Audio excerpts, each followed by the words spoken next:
জগন্নাথ ধামের যেটা দীঘায় মন্দির হয়েছে তার প্রসাদ আমাদের সবার সাধারণের বাড়ি বাড়ি পৌঁছে দিতে অনেক দিন আগেই বলেছেন এবং অনেকের বাড়িতেই চলে গেছে।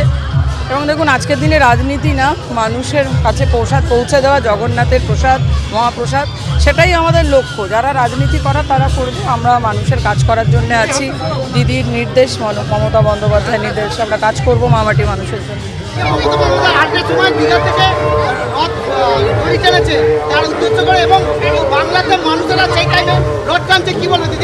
সবাইকে রথযাত্রার শুভেচ্ছা।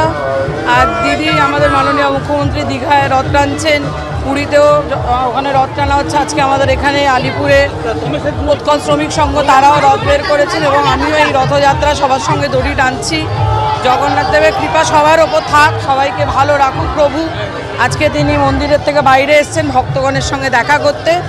আমাদের সৌভাগ্য, আমরা যাতে আশীর্বাদ পাই জগন্নাথ দেবের, সেটাই কামনা, সেটাই প্রার্থনা। সাধারণ মানুষকে একসঙ্গে থাকার বার্তা দেব, ভালো থাকার বার্তা দেব, সম্প্রীতির বার্তা দেব। জগন্নাথ দেবের কৃপা সবার ওপর।